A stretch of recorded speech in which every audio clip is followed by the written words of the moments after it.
ಇಂದೇ ಡೌನ್ಲೋಡ್ ಮಾಡಿ ಮತ್ತು ನಿಮ್ಮ ನೆಚ್ಚಿನ ಶೋಗಳನ್ನು ಆನಂದಿಸಿ.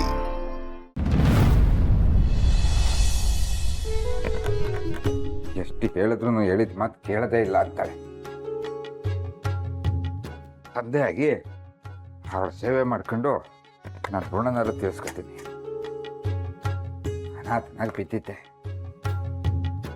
ತಂದೆ ಸ್ಥಾನ ಕೊಟ್ಟು ಬದುಕೋದಕ್ಕೆ ಭರವಸೆ ಕೊಟ್ಟಿದ್ದಾಳೆ. ಇವತ್ತು ನಾನೇ ನನ್ನ ಕೈಯಾರೆ ಅಡುಗೆ ಮಾಡಿ ಅವಳಿಗೆ ತಿನ್ನಿಸಿ ಧನ್ಯವಾದ ಹೇಳ್ಬೇಕು.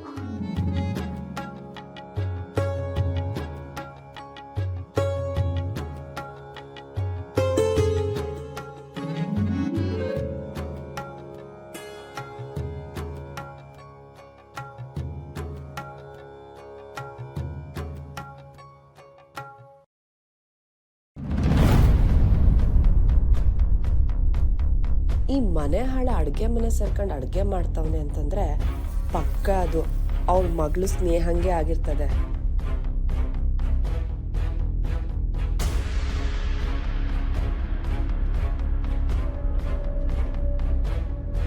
ಹೋಗಿ ವಿಚಾರಿಸಮ್ಮ, ಒಂದ್ ವೇಳೆ ಅದೇ ಆಗಿದ್ರೆ ನನಗೂ ಏನಾದ್ರೂ ಉಪಯೋಗ ಆಯ್ತದೆ.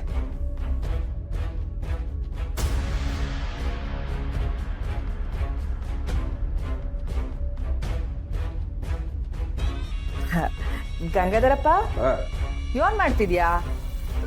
ಕಾಣ್ತಾ ಇಲ್ವಾ ಇಲ್ಲಿ ಅಡುಗೆ ಮಾಡ್ತಾ ಇರೋದು? ಕಳ್ಳನ್ ಮಗ ಮಾತಾಡ್ಸಿದ್ರೆ ಸಾಕು ಕಚ್ಚಕ್ಕೆ ಬರ್ತಾನೆ. ಹಂಗಲ್ಲ, ಮೆಸ್ಸಲ್ಲಿ ಇರ್ತಿದ್ದವನು ಅಡ್ಗೆ ಮನೇಲಿ ಇದೆಯಲ್ಲ, ಅದಕ್ಕೆ ಕೇಳ್ದೆ. ಯೋನು ಮಗಳು ಬಸ್ರಿ ಅಂತ ನೀನೇ ಅಡ್ಗೆ ಮಾಡ್ತಿದ್ಯಾ? ಹೌದು. ನಿನ್ನಂತ ಅಪ್ಪನ್ ಪಡೆಯೋದಕ್ಕೆ ಸ್ನೇಹ ಪುಣ್ಯ ಮಾಡಿದ್ಲು ಬಿಡು. ಸರಿ ಮಾಡು, ನಿನ್ ಕೈ ರುಚಿ ತಿನ್ನೋ ಭಾಗ್ಯ ನಮ್ಗೂ ಸಿಗ್ತದೆ. ಇದು ನಾನು ನನ್ನ ಮಗಳಿಗೆ ಅಂತ ಮಾಡ್ತಿರೋ ಅಡುಗೆ, ಬೇರೆ ಯಾರಿಗೋ ಬಡಿಸಲ್ಲ.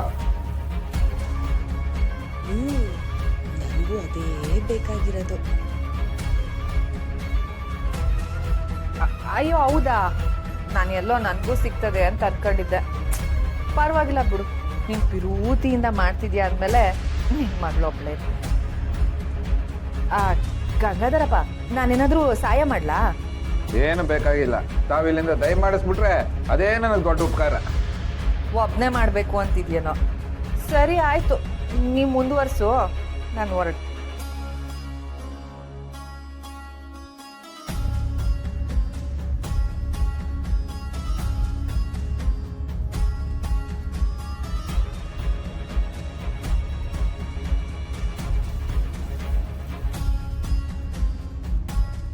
ಹೆಂಗೂ ಸ್ನೇಹಂಗೆ ಮಾತ್ರ ಅಡುಗೆ ಮಾಡ್ತವನೆ. ಇದೇ ಒಳ್ಳೆ ಚಾನ್ಸು. ಇವನು ಅಡುಗೆ ಮಾಡಿ ಅದ್ಮ್ಯಾಕೆ ನನ್ನ ಕೆಲಸನ ನಾನು ಮುಗಿಸ್ಬೇಕು.